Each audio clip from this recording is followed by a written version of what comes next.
Oh, here he goes sitting down. Oh, look who it is. Look who it is. He smells like sweat. He's sweaty boy.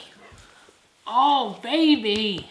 What's up, fam and cheese? Or should I say, book boys? You can be a female in my audience, and you're still an honorary book boy for this episode. Can we get a hashtag book boys in the chat? This is a video about books.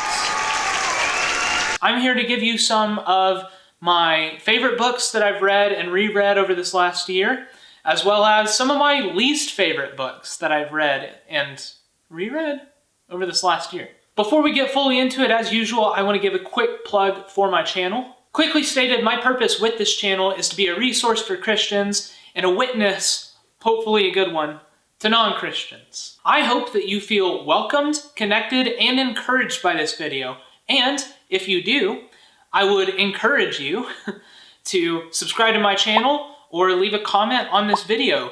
It goes a long way in supporting me, and it also just means the world to me. So thank you in advance, and thank you for just watching this video if nothing else. Now that we're out of the way, I want to just post on probably either side of me all of the different books that I've read this year. My goal in my Goodreads reading challenge this year was to read 30 books, and at the time of my recording this, I've actually read 40. Now that is including audiobooks, which I was hesitant to include at first, but I ended up including because I feel I get the gist of an audiobook after having listened to it. There are some audiobooks that, especially in my Goodreads reviews, which, brief shout out, I would encourage you to follow me on Goodreads if you like keeping up with this kind of thing. On a few of my reviews, I made sure to mention that I will probably need to buy a physical copy and go back through it at some point. So while that is noted, I do still include my audio listens on this list. So now that you've seen my list of 40 books that I've read this year so far,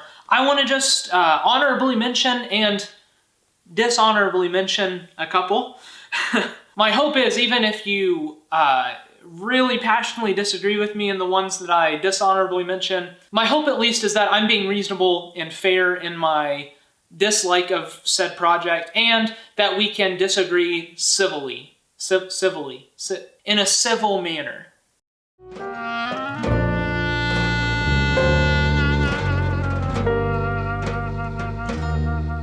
I'm going to start off with what is probably my favorite book of the year, one of my favorites of all time. It's on my all-time list now. It's a book called Serve God, Save the Planet by Matthew Sleeth. Let me read to you my Goodreads review to start, and then I'll unpack as I see necessary afterwards. Matthew Sleeth has to be one of the most persuasive people on the planet. This book doesn't pull a single punch, yet integrates grace in the process. It's full of challenge and integrity, with fierce commitment to God and neighbor. While this book doesn't have the possibility to reach as broad an audience as many of its contemporaries, it should be found worthwhile to anyone who chooses to read and sit with it.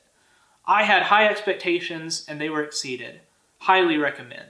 Yeah, so like I said in my review, this book really exceeded my own high expectations with it. There were especially some points that I didn't expect to be included in this book. I think if you were to read this book, there's definitely potential for, I think, everyone to have their feathers a little bit ruffled. Like I mentioned, I don't think it's going to please 100% of people. The reason why it's easily 5 stars and one of my favorite books of all time is just because even at parts where it challenges you, I think it's clear to tell Matthew Sleeth's commitment to God and neighbor. One pretty profound revelation moment that I still think about regularly, like it still comes back into my mind. Matthew Sleeth at one point says, the Christian is not at liberty to just make whatever choice he wants. Which sounds like a pretty simple thing to say, but not really to someone, I guess, with my background, with my experience in life. Because on the one hand, the love of Christ and what Christ did on the cross, it's very liberating. It gives you a lot of freedom. But in the same sentence, you also have to acknowledge when you step into relationship with God, it's really like you're getting married. So while you have life and life to its fullest, and it's a lot of freedom, by the same token, you also are saying no to all the other lovers. Or at the very least, saying no to making an idol out of these other things. So Matthew Sleeth helped me to think in terms more of like, yeah, man, I'm not at liberty to just like get whatever material I want, live my life economically or ecologically, I think is the word that I was trying to think of. Just willy-nilly, the way that I want, without any sort of personal responsibility. When in reality, as Christians, things like earth care, regardless of where you fall in the political landscape, I know it's become very trivial now. We have a responsibility to care for the creation around us. I think that can manifest in a lot of different ways across the political sphere. Regardless, there's one call all the same. All right, I feel like that's enough about Serve God, Save the Planet. Would highly recommend that book.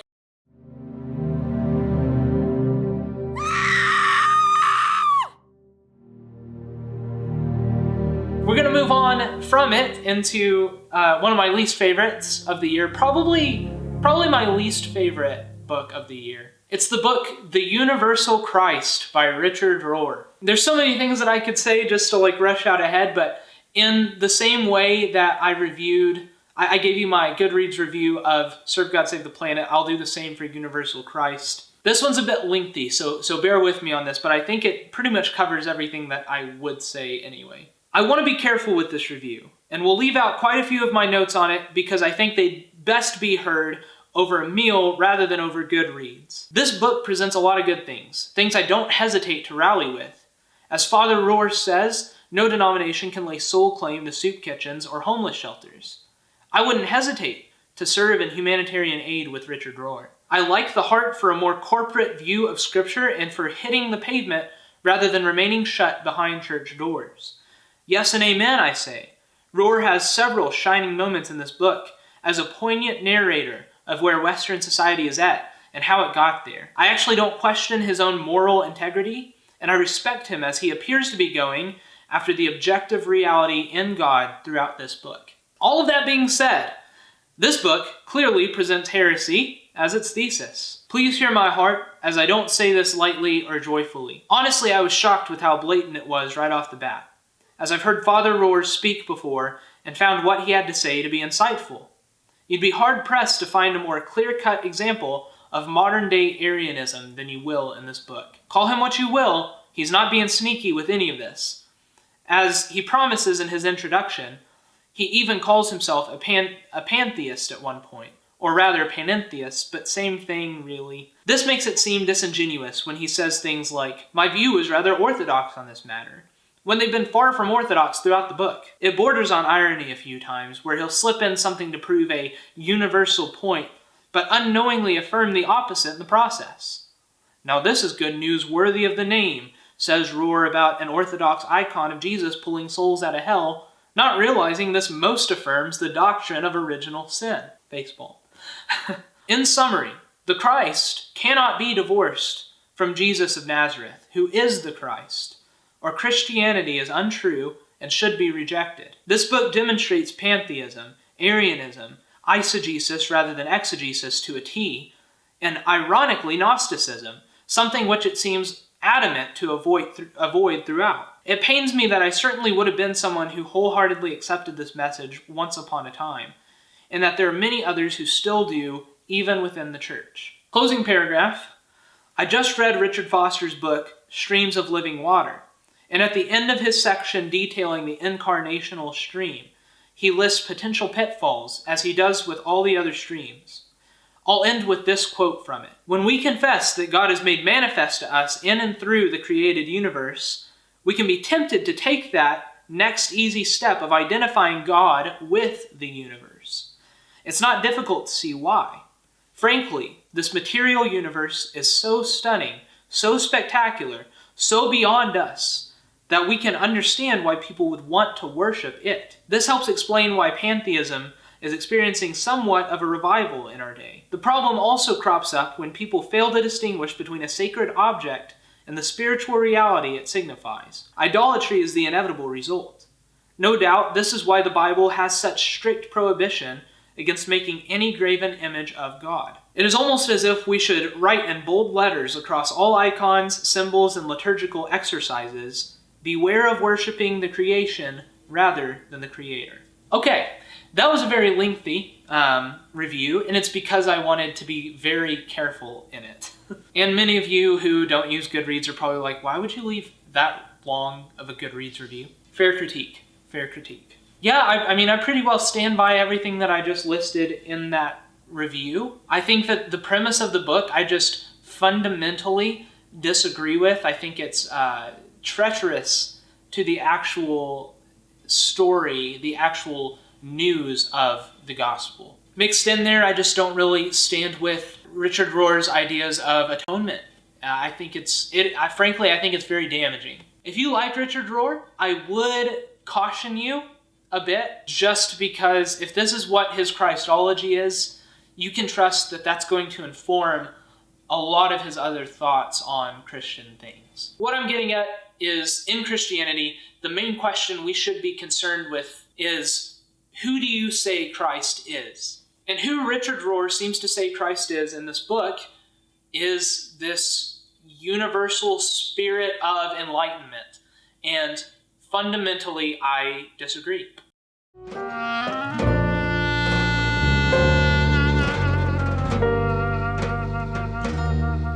Alright, deep breath everyone.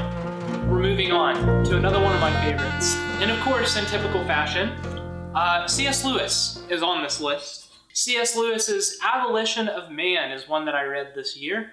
And yeah, it is one of my favorite books of all time, for sure. I'll just go ahead and read my review of it. My friend said to me recently that God made C.S. Lewis stay Anglican so that the Protestants would read him. I think he got that from someone else, but as a Protestant, I thought it was kind of cute. This book is a banger. Absolutely brilliant. Legitimately, one of the best I've ever read or heard, though I will no doubt be purchasing a physical copy. Lewis has a way of piecing things together in a linear way that is so clear to understand, not something all philosophers are capable of, or, in their avarice, even want to do.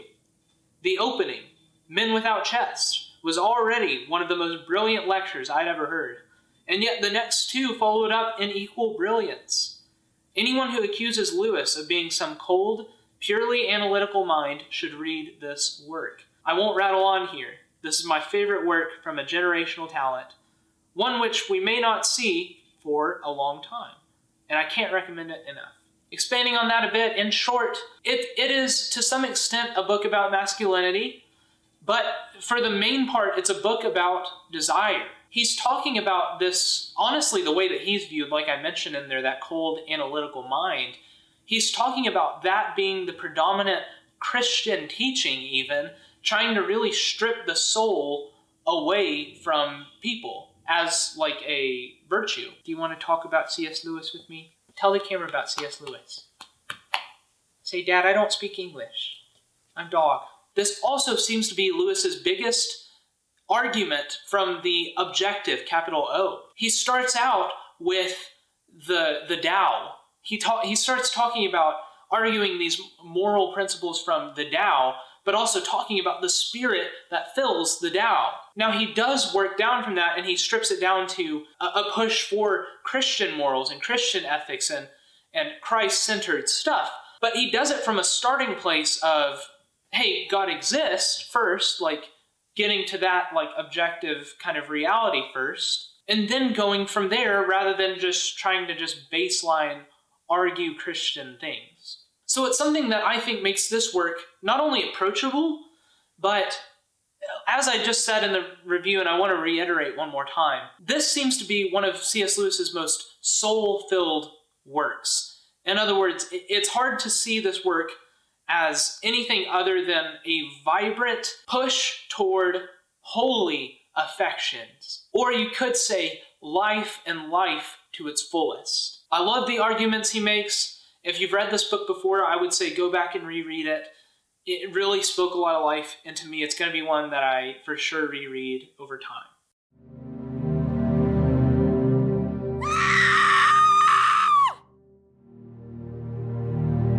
One of my dishonorable mentions of the year goes to Free Will by Sam Harris. Sam Harris is one of the leading atheist philosophers in the modern age. He has a podcast that I've listened to from time to time. I also think he's one of the more compelling voices to listen to from atheist circles. If you're looking to branch out, I would actually recommend listening or reading some Sam Harris to get a good finger on the pulse of what's driving some atheist thought. And with all that being said, I was expecting a lot of his arguments in this book, Free Will, to be a lot more compelling, but alas, here we are. I feel like my review of this book is longer than the book itself. I think the book itself is about like 30 pages. Of course, I'm exaggerating, but here we go. Here's my review. I found most of this book's toiling either unnecessary or incorrect in conclusion, though I like Sam Harris's style for the most part. At best, I can see this work helping the target demographic develop more empathy, especially toward the justice system. At worst, though he may be self-aware of the fact, I see this tearing through the moral fabric of humanity, creating victim mentalities in the selfish, and giving reason to crime before there was one, an excuse to have not been in control. Here's the fundamental disagreement. I don't think free will means you must have absolute control to any given possibility. Sure, you're always going to be guided and influenced by past uncontrollable factors, but that doesn't mean they have an absolute power over you. The admission that you could still make a given choice, no matter how influenced or predictable it may be, is still free in the instant you choose. Harris seems primarily concerned with the idea of being able to choose that you chose that you'd choose, and so on, which becomes paradoxical, pointless, and silly, given that it's not some undeniable fact he's arguing in the first place. In conclusion, though admittedly I didn't choose that I chose that I'd choose to give this book 2 stars, I did. And I leave the reader to decide my own level of freedom in that matter. So as you can tell, I was pretty upset by this book. Sam Harris's whole thesis for this book essentially is arguing rather arrogantly that we as humans do not have free will, though we may think we do. That seems like a very interesting argument coming from an atheist at first glance. It essentially comes down to no matter how much autonomy you think you have in any given situation, there will always be, they've actually invented a computer that can predict your next choice no matter how free you think that choice was, or even random. Essentially, it's saying you can boil down your next choice in life to all of the past choices and past nature and nurture that got you there. In other words, though you may think that you have free will, there's always something else that is governing those choices that you're making. So our choices, our will, is not actually free. And like I mentioned in my review, one of his pushes is that in the criminal justice system, we can argue from a more empathetic place with even the coldest criminals. Because if we were placed in their shoes, if we were born into the same situation they were, then we would have made the exact same choices. It's just our nature. There's no will in the matter. So I think a lot of you with that description are starting to see why I consider this so dadgum problematic. First, I just think it's not true. That aside, I do think this takes away much responsibility from each individual's action. I know that at one point Sam tries to reinstate some of the responsibility factor, but really he's just taking it all away regardless of whether he wants to or not. Now, on the one hand, if I thought what he was saying was true, then it's like, hey, regardless of how I feel about it, regardless of what I think that it'll do to society, if it's true, it's true. However, I don't think it's true. I believe that we've been given autonomy. I believe in God, but I believe that we've been given autonomy as well as restriction. I think that God is in control. That being said, I think that he doesn't hold the strings tightly. I think that we do have liberty, that free will is an essential part of the human equation. And a lot of that, of course, comes down to my Christian foundation.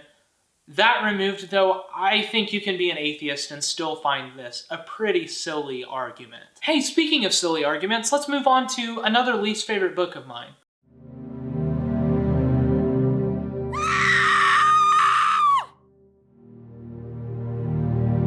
It is, kind of surprisingly, The Alchemist by Paulo Coelho. This book is an international bestseller. It is, I shouldn't have to read off its accolades. I think many of you have already heard of it. And some of you may be like, Kyle, why is this one of your least favorite books? Well, let's let my review take it away. Early into reading this, I thought, whoa, that sounds a bit new agey. Turns out, yeah, that's pretty much what it's all about. I don't say that to demonize it or anything. I just think it's a helpful categorization. I came in with zero expectations of what this book would be about. Just a bunch of recommendations from people, some even hailing it as their favorite of all time. With ideas like your own personal legend and the soul of the world, along with references to several other popular religious sayings, even the concept of alchemy in the first place, it's easy to see the New Age in this work. Here's the Wikipedia definition for those who may need it. New Age is a range of spiritual or religious practices and beliefs which rapidly grew in Western society during the early 1970s. Its highly eclectic and unsystematic structure makes a precise definition difficult. This last sentence demonstrates most of my own major issues with New Age ideas. And this book, by extension. It's like the friend you have that seems nice at first, but slowly find out is only telling you what you want to hear. I think the quotable aphorisms lose their luster under critical thought, and that for every positive thing put forward, there's a negative thing weighing it down. One quick example is with the personal legend, and how the soul of the world conspires together to essentially make the thing happen. This sounds cool enough on its own, but it falls apart for me. Namely, it breeds main character syndrome, particularly rampant in America, dismisses religion right at the point it demands allegiance, and fails to acknowledge the poor, those who typically bow to their own personal legend and are crushed by its supposed narrative. What I mean to say is, for every personal legend that plays out well, there are at least 10 others for whom it doesn't. And what then? Are we to just accept this deterministic view that they were doomed because their personal legends were one of failure? Or that, despite their best efforts, their legends just weren't realized? And why? Because it sounds right? Ew. That's gross, I say. And worse yet, it's not true. While I don't think this book is completely absent of a good takeaway, I wouldn't recommend it to anyone. There's far better stuff out there. Smiley face. Now this one's not a 1-star like my review of the Universal Christ was. And I think one thing I failed to do in my review was give a little bit more grace and a little bit more stretch to it, because I do see some of the things that the book does well. You know, it's a bestseller for a reason.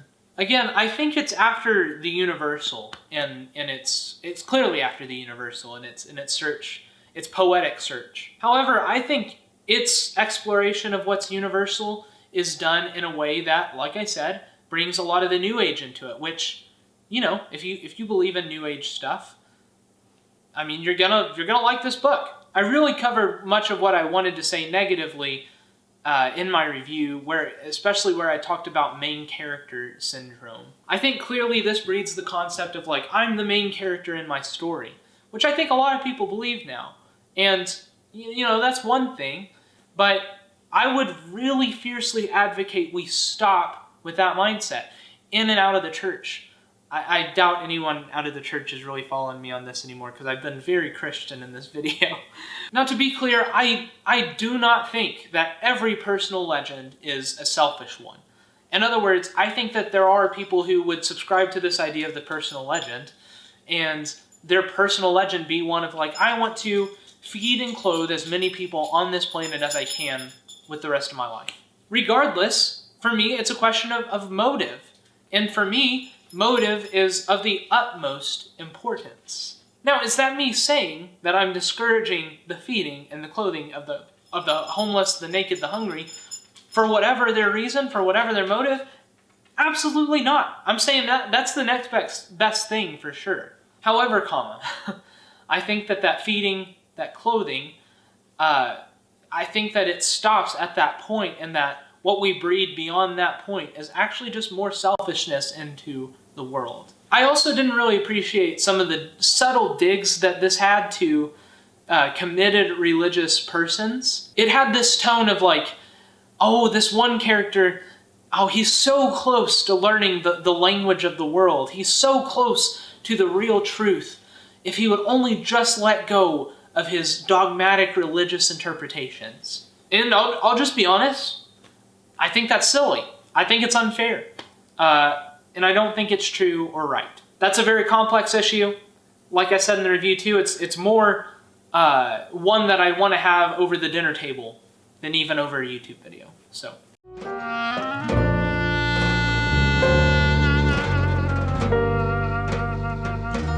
Fam and Cheese, let's highlight one more book of the year that I thought is very much worth mentioning. This one's a real lengthy one.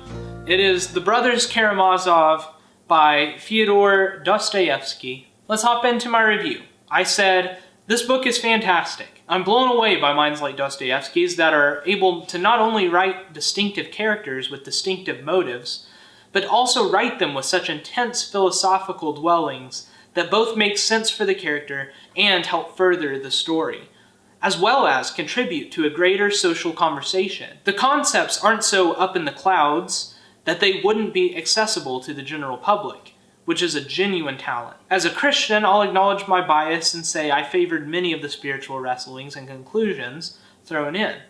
But I'd also say the narrative and storytelling allow for a diverse crowd to observe with a sense of satisfaction.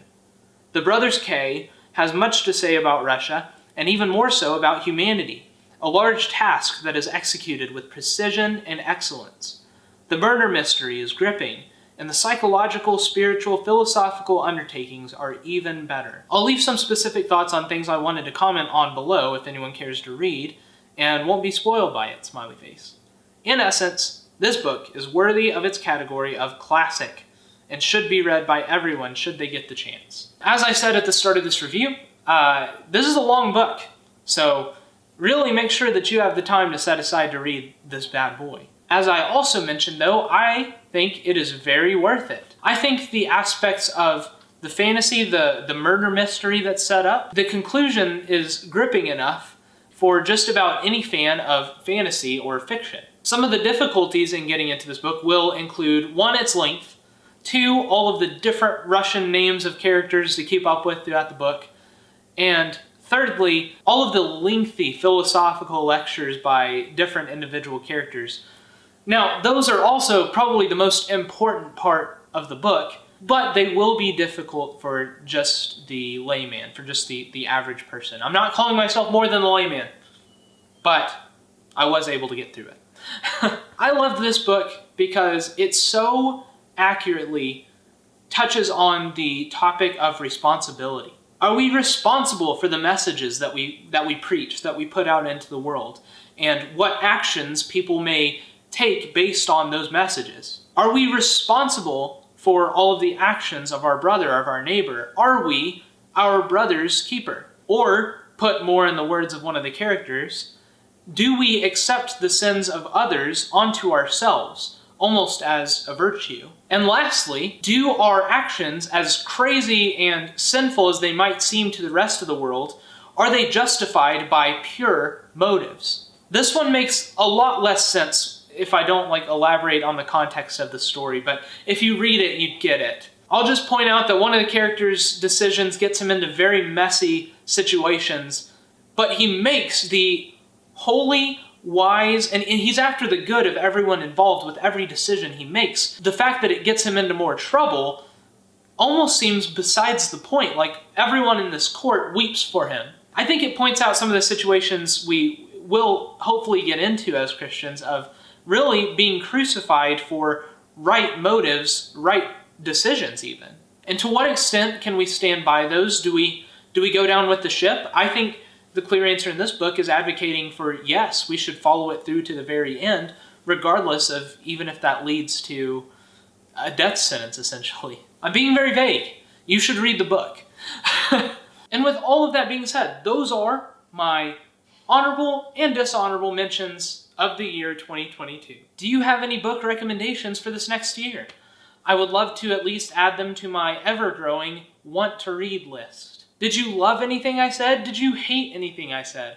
Let me know, please, respectfully, in the comments. Thank you again so much for watching this video, if you made it to this point especially. Comment for now, subscribe for the journey, and until the next time, do everything you do wholeheartedly and with intention. Peace.